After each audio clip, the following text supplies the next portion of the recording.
ነኝ የሞትኩት። አንተ አይደለህም የሞትከው፣ እኔ ነኝ። እኔ ወንድም ነው የሞትኩት።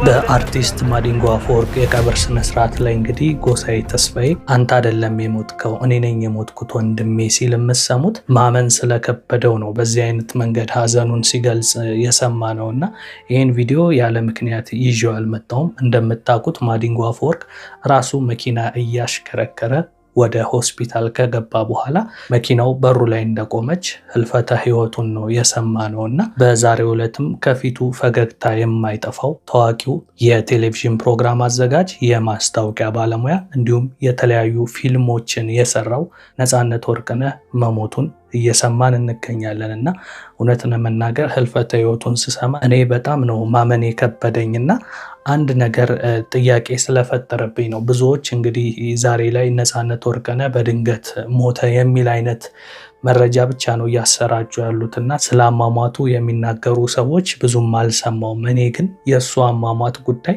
ከዚህ ቀደም ከሞቱ የተለያዩ አርቲስቶች ጋር በጣም ስለተመሳሰለብኝ ነው በመግቢያዬ ላይ ይህንን ቪዲዮ አስቀድም የጀመርኩትና ድምፃዊ ማዲንጎ አፈወርቅ ብዙም ሳይታመም ነበረ ትንሽ ህመም ነገር ተሰማኝ ብሎ ራሱ መኪና እያሽከረከረ ከሄደ በኋላ ሆስፒታል ገብቶ ግን መዳን አልቻለም። የዛኑ ቀን ሞቱ የተሰማውና ልክ እንደ ማዲንጎ ሁሉ ተመሳሳይ አደጋ ታዋቂው ሙዚቀኛ ታምራት ደስታ እንደዚሁ እንደ ማዲንጎ በተመሳሳይ አይነት መንገድ ራሱ መኪና እየነዳ ሆስፒታል ከገባ በኋላ የሱም ህልፈተ ህይወቱ ነው የተሰማው በዛው በገባበት ቀን ማለት ነው።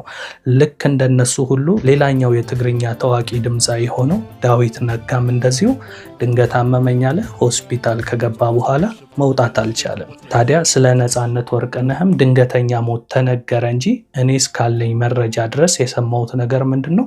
ጠዋት ለስራ ሁሉ ተዘጋጅቶ ወጥቶ እንደነበር ድንገት ግን የህመም ስሜት ተሰማውና እዚህ ጋር ሜንሽን ማድረግ ስላልፈለኩ ነው። ምክንያቱም ፖሊሶች በምርመራ ላይ የያዙት ጉዳይ ስለሆነ የሆስፒታሉን ስም ሜንሽን ማድረግ አልፈለኩም።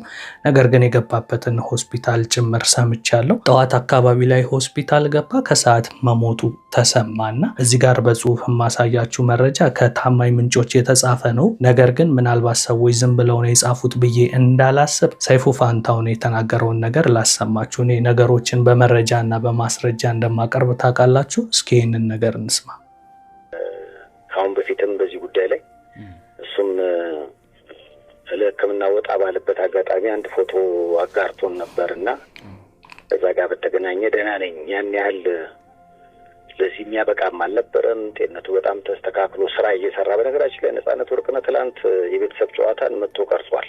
ትላንትና ትላንት ቀርጿል። ዛሬ ራሱ ጠዋት ለባብሶ ለስራ ወደ ስራ ለመሄድ ሲያስብ ነው እንግዲህ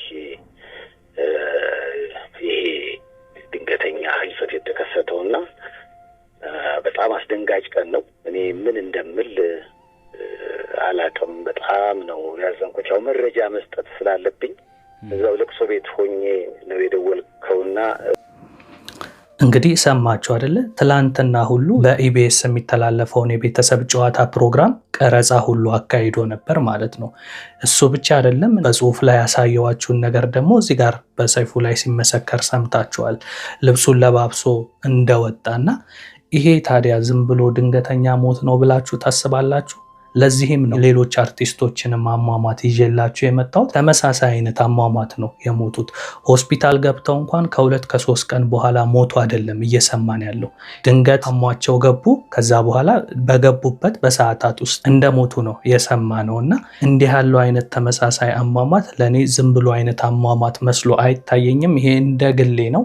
ከዛ ባሻገር ምናልባት አንዳንድ ሰዎች ከዚህ ቀደምም ታሞ ስለነበረ ምናምን ልትሉ ትችላላችሁ። አዎ ከዚህ ቀደም ታሞ ነበር። ህንድም ሀገር ድረስ ሄዶ ታክሞ ድኖ መጥቶ ወደ ስራው ሁሉ ገብቶ እንደነበረ ሁላችንም አይተናል። ቅርብ ጊዜም አሁን ከ2 ሳምንት ከ3 ሳምንት በፊት ራሱ ትልቅ የአምባሳደርነት አግሪመንት ሲፈራረም ነበር ለማስታወቂያ ስራ ማለት ነው። ከዛ ባሻገር ሌላውን ተዉትና ትላንትና ቀረጻ ላይ ነበረ ማለት ቀረጻ እንድትሰሩ የሚያስደርጋችሁ አይነት ፐርፎርማንስ ላይ ከነበራችሁ አልታመማችሁም፣ ወይም ደግሞ ከባድ ህመም ላይ አልነበራችሁም፣ እንቅስቃሴ ላይ ነበራችሁ። ከዛም ቀደም ባሉ ቀናቶች በተለያዩ እንቅስቃሴዎች ላይ እንደነበረ ነው። ስለዚህ እንዲህ ያለውን ነገር በእናንተ ሳይን ኖርማል ነው ብላችሁ ታስባላችሁ? በጣም ታዋቂ የምንላቸው አርቲስቶች ድንገት ታመው ገቡ። ከዛ በኋላ ከታመሙ በኋላ ከዛ ሆስፒታል የማይወጡበት ምክንያት ምንድን ነው? እኔ በጣም ጥያቄ ስለፈጠረብኝ ነው። ከዛ ባሻገር አንድ በጣም ያስደነገጠኝም ነገር በፌስቡክ ፔጅ ላይ ሲሰራጭ ተመለከትኩና ብዙ ሰዎች ይህንን ግለሰብ ፔጁ ላይ ገብተህ ይኸው አሉኝና የጻፈውን ነገር ተመለከትኩት። ተመልከቱ እዚህ ጋር ከ4 ቀን በፊት የተፖሰተ ነው። ሰሞኑን አንድ በጣም ታዋቂ አርቲስት ይሞታል የሚል አይነት እሳቤ ያለው ጽሁፍ ነው እንግዲህ እዚህ ጋር የምትመለከቱትና አንዳንድ ነገሮችን እንደው በግልጽ በመረጃ አይን በአይን የሚታዩ ነገሮች ስላልሆኑ እነከሌ እንዲያደረጉ ወይም እንዲያስደረጉ ነው ብለው ለፈር ብሎ ለመናገር ይሄ ሚዲያ ስለሆነና ብዙ አይነት ነገሮች ሊያስመጣብኝ ስለሚችል በግልጽ ለመናገር ቢከብደኝም ነገሮችን ግን በተለያየ አንግል ሳያቸው የነዚህ አርቲስቶች አሟሟት ጉዳይ እንዲሁ እኔ በግሌ ሊዋጥልኝ አልቻለም። በድንገተኛ ህመም ብቻ እየሞቱ ነው ብዬ ለማሰብ ትንሽ ግራ የሚያጋባ አይነት አሟሟት ነው እየሞቱ ያሉትና እናንተ እስከዚህ አንጻር ምን የምትሉት ነገር አለ? ለማንኛውም እንግዲህ እስኪ ከሰሞኑን ደግሞ ወይ ፖሊስም የሚያወጣው መረጃ ካለ ከሕክምና ስህተት ጋር ከሆነ እንሰማለን። ነገር ግን ከዚህ ቀደም የሞቱት አርቲስቶችን መነሻ አድርገን ግን ካሰብን የአብዛኞቹ ተደባብሶ እንደቀረ ነው የሰማ ነው። በቃ ሞቱ አይነት እንጂ በዚህ ምክንያት ሞቱ የሚል ነገር እኔ በግሌ የሰማሁት ነገር የለም። እናንተ ሰምታችሁ ከሆነ ትነግሩኛላችሁ። ለማንኛውም ለነፃነት ወርቅነህ አድናቂዎች፣ ቤተሰቦች፣ ወዳጅ ዘመዶች መጽናናትን እመኛለሁ። ነፍሱን በአጸደ ገነት ያኑረው እያልኩ ከሱ ጉዳይ ጋር በተያያዘ ባለኝ መረጃ የቀብር ስነስርዓቱ እሁድ እንደሚፈጸም ነው የሰማሁት። ከዛ ባሻገር እስከ ጥቂት ሰዓታት ድረስ ባለቤቱ እንኳን እንዳልሰማች በአንድ ላይቭ ላይ ስሰማ ነበረ። የእሷ የቅርብ ጓደኞች ስቲል በአይን እየተከታተሏት እንደነበረ አንድ ላይቭ ላይ ሰምቻለሁ። እስኪ እሱን መረጃ ላሰማችሁና የመጨረሻ ሀሳቤን አንስቼ ቪዲዮውን እቋጨዋለሁ። እስኪ ይህችን ነገር እንስማት። መቼ ነው የሞተው? የሞተው ዛሬ ነው ጠዋት ሆስፒታል ድንገት ሆዴን ብሎ ሄዶ እዛው አረፈ። ግን አሁን ባይወራ ሶሻል ሚዲያ ላይ አንዴ ስተምትሰማ ቢያንስ ስተሚነጋኛ ከዚህ ሶሻል ሚዲያ ተጠቃሚ ስለሆነች እንዳትሰማኝ ነው። ለልጆቹ ታዳጊ ልጆች ናቸው ያሉት። አንዴ ስተምትሰማ ማለት ነው። በሰው ሀገር ታውቂዋለሽ ከባድ ሚስቱ ሳትሰማ እንዴት ሚዲያ ላይ ተፖሰተ ሞተ ተብሎ? ያው ታውቂ የለ ኢትዮጵያ ነገር ሰው ሲሞት ሮጠው ነው። ገና አሁን አልነጋም። እኛ ጋር 4 ሰዓት ነው እየጠበቅናት ነው። ብቻዋን ነው የምትኖረው። የሴት ወንድ ሆና ልጆቿን ያሳደገችው። አይ ዶንት ኖ እንዴት እንደምንነግር ሶሻል ሚዲያ ላይ አሁን እንደዚህ እየገባን ቢያንስ ነው እንዳትሰማ እያደረግን ነው። ጉርሻ ፔጅ ፖስቶታል ነፃነት እንደሞት ነው ፖስቶታል። እንዴት አላየችውም ታዲያ? እስካሁን ድረስ አላየችውም። እያየናት ነው ስልኳ ምናምን እንትን እንዳትል። በጣም ነው የሚያሳዝነው። ባስኬት ሬሳው መቼ ነው ሀገሩ የሚላከው? ነው እዛው አይደል ያረፈው? እዛው አዲስ አበባ እኮ ነው እሱ ያለው። አዲስ አበባ ነው እንዴ ሞተው? እና እንዴት ሚስቱ አታውቅም አዲስ አበባ ሞተው? እሷ ያለችው አሜሪካ ነው። እንዴት ታውቃለች? ያው ቤተሰብ አሜሪካ ነው ያለችው። በስመ አብ ወወልድ ወመንፈስ ቅዱስ አሐዱ አምላክ። እንዲህ ሰው ትናንት አይቶ ዛሬ ይሞታል እንዴ? እና እንዴት ነው እርዳታ ምናምን አለው? እንደዚህ ምንድን ነው የሚደረገው? አሁን ገና ተሰባስበን እየተነጋገርን ነው። ትሄዳለች አትሄድም የሚለውን ነገር ማለት ነው። ልጆቹ ትልቆች ናቸውና ትምህርት ቤት ናቸው፣ ዩኒቨርሲቲ ምናምን።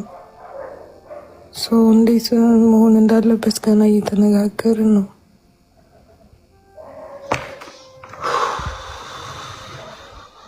ድንገት ነው የሞተው።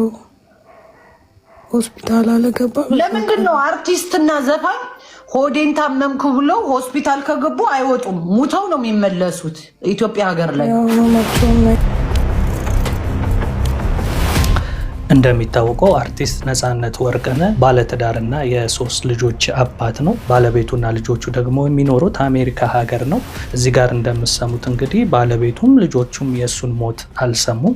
ከነሱ በፊት የሰማነው እንግዲህ እኔና እናንተንን ዘመኑ የቴክኖሎጂ እንደመሆኑና ሶሻል ሚዲያ በጣም ከብዙ ነገሮች የፈጠነ ከመሆኑ የተነሳ የቅርብ ሰው እያለ ቀድሞ የሚሰማው አካል ግን ሌላኛው አካል የሆነበት ዘመን ላይ ነውና ከዚህ አንጻር እሱ ለሞት የሚዳርግ ነገር ላይ እንዳልነበረ እዚህ ጋር በምንሰማው መረጃ መስማት እንችላለን። በጣም በጠና ታሞ ሆስፒታልም የገባ ሰው እንዳልነበረ መግቢያም ላይ እነ ሰይፉንም እንዳሰማችሁ እሱም ዛሬ ጠዋት ሁሉ ወደ ስራ ሊሄድ የነበረ ሰው ነውና ከዚህ አንጻር ነው እንግዲህ የሞቱ ሂደት እንደዚሁ ኖርማል አሟሟት ነው ብዬ ለመቀበል ራሱ እየከበደኝ ያለውና እኔው ሁሉንም ያውቅ እንግዲህ ፈጣሪ ነው። ፈጣሪ እውነቱን ያውጣ እያልኩ ለጊዜው ያስኩትን መረጃ በዚህ ይጓጫለሁ። መልካም ጊዜ።